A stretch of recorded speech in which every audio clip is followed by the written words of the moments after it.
नमस्कार मित्रों, स्वागत है आपका हमारे चैनल पर, जहां हम श्री भगवद गीता के गूढ़ रहस्यों को सरल शब्दों में समझते हैं। आज हम चर्चा करेंगे अध्याय 6 श्लोक 17 की, जिसमें श्री कृष्ण हमें सिखाते हैं योग और आत्म संतुलन का महत्व। चलिए इस अद्भुत ज्ञान यात्रा को शुरू करते हैं।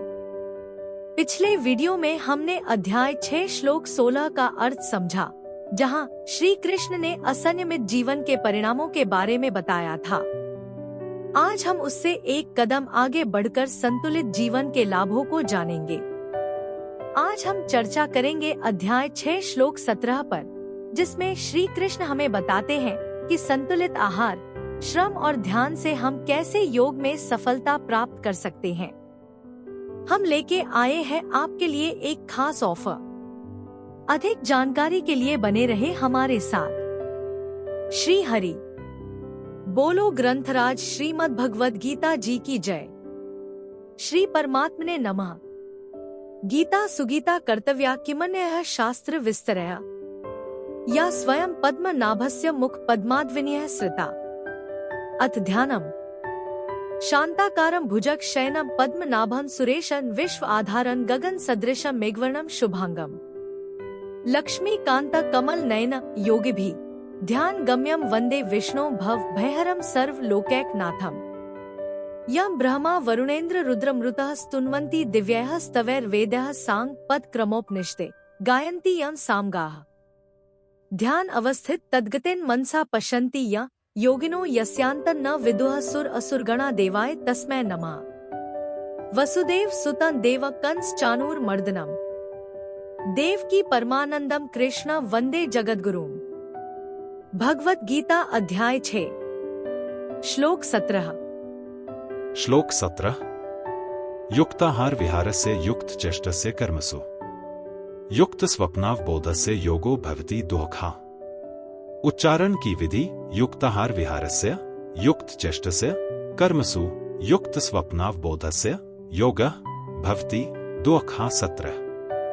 शब्दार्थ। दुःखा अर्थात दुःखों का नाश करने वाला, योग अर्थात योग, तो युक्ताहार विहारस्य अर्थात यथायोग्य आहार विहार करने वाले का, कर्मसु अर्थात कर्मों में, युक्त चेष्टस्य अर्थात यथायोग्य चेष्टा करने वाले का, और युक्त स्वप्नावबोधस्य अर्थात यथायोग्य सोने तथा जागने वाले का ही सिद्ध भवति अर्थात होता है। अर्थ। दुःखों का नाश करने वाला योग तो यथायोग्य आहार विहार करने वाले का, कर्मों में यथायोग्य चेष्टा करने वाले का और यथायोग्य सोने तथा जागने वाले का ही सिद्ध होता है। 17। व्याख्या। युक्ताहार विहारस्य भोजन सत्य और न्याय पूर्वक कमाए हुए धन का हो, सात्विक हो, अपवित्र न हो। भोजन स्वाद बुद्धि और पुष्टि बुद्धि से न किया जाए, प्रत्युत साधन बुद्धि से किया जाए। भोजन धर्मशास्त्र और आयुर्वेद की दृष्टि से किया जाए तथा उतना ही किया जाए जितना सुगमता से पच सके।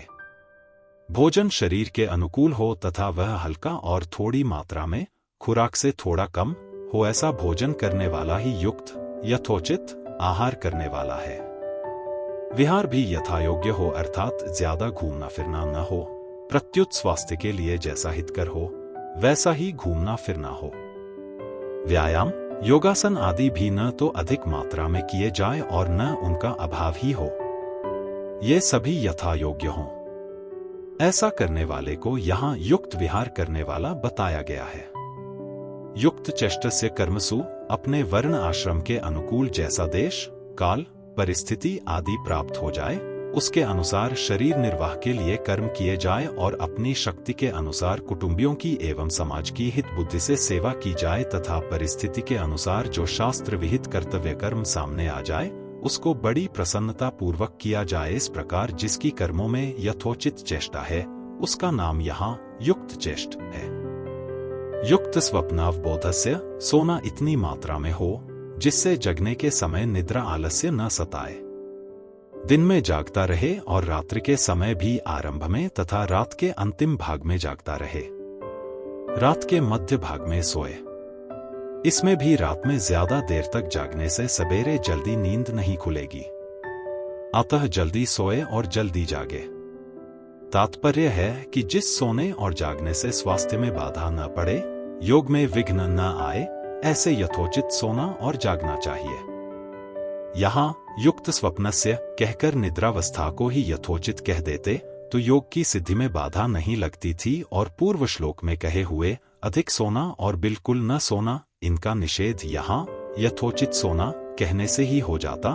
तो फिर यहाँ अवबोध शब्द देने में क्या तात्पर्य है? यहाँ अवबोध शब्द देने का तात्पर्य है जिसके लिए मानव जन्म मिला है उस काम में लग जाना, भगवान में लग जाना, अर्थात सांसारिक संबंध से ऊंचा उठकर साधना में यथायोग्य समय लगाना।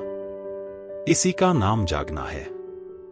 यहाँ ध्यान योगी के आहार, विहार, चेष्टा, सोना और जगना, इन पांचों को युक्त यथायोग्य कहने का तात्पर्य है कि वर्ण, आश्रम, देश, काल, परिस्थिति, जीविका आदि को लेकर सबके नियम एक समान नहीं चल सकते। अतः जिसके लिए जैसा उचित हो वैसा करने से दुखों का नाश करने वाला योग सिद्ध हो जाता है। योगो भवति दुःखा, इस प्रकार यथोचित आहार, विहार आदि करने वाले ध्यान योगी का दुखों का अत्यंत अभाव करने वाला योग सिद्ध हो जाता है। योग और भोग में विलक्षण अंतर है। योग में तो भोग का अत्यंत अभाव है, पर भोग में योग का अत्यंत अभाव नहीं है।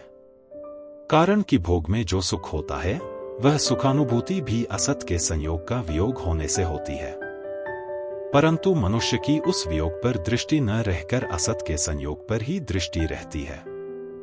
अतः मनुष्य भोग के सुख को संयोग जन्य ही मान लेता है, और ऐसा मानने से ही भोगासक्ति पैदा होती है। इसलिए उसको दुखों का नाश करने वाले योग का अनुभव नहीं होता।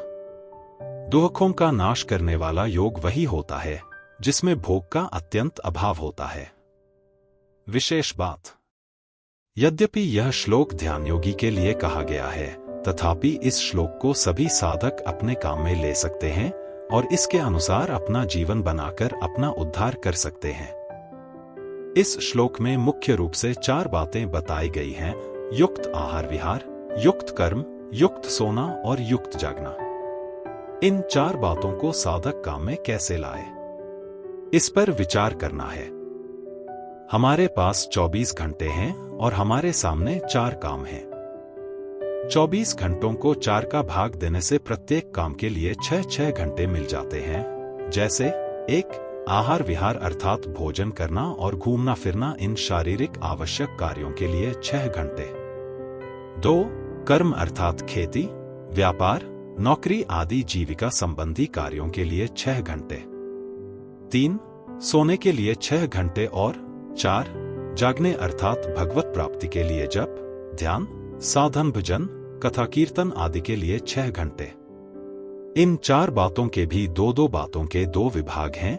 एक विभाग उपार्जन अर्थात कमाने का है और दूसरा विभाग व्यय अर्थात खर्चे का है।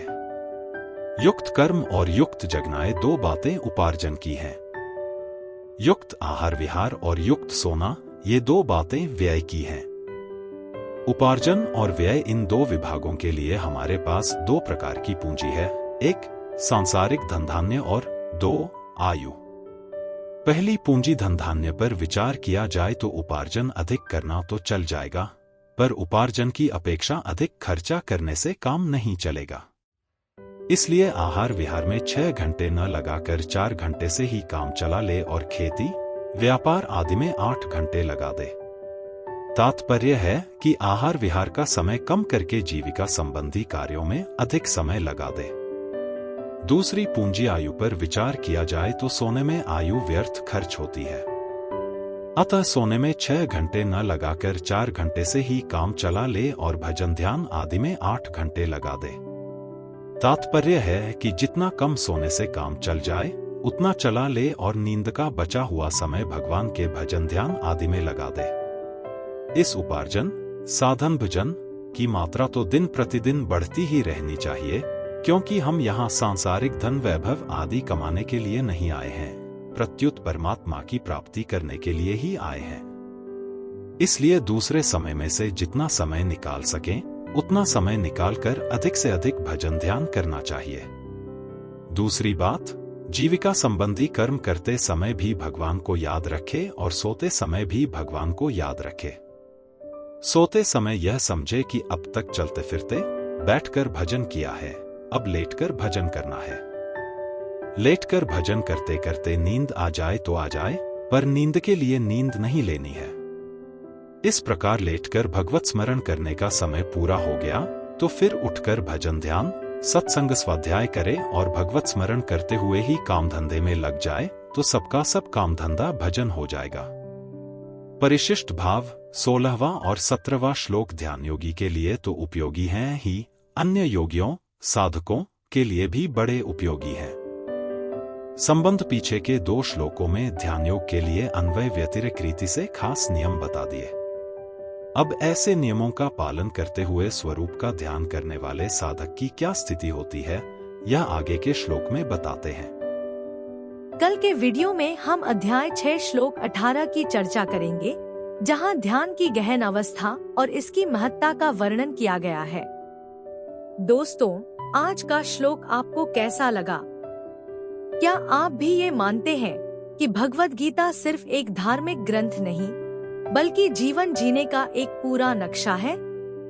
अगर हाँ, तो इस वीडियो को लाइक और शेयर करके अपनी सहमति जरूर बताएं। और हाँ, आपके लिए खास ऑफर में वाउचर और YouTube प्रीमियम जीतने का सुनहरा मौका है।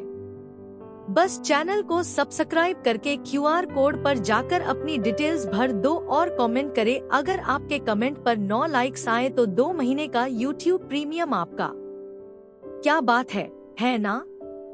https://forms.gle/cwmada7hk6zdndy6। याद रखें, हर समस्या का समाधान हमारे भीतर ही है।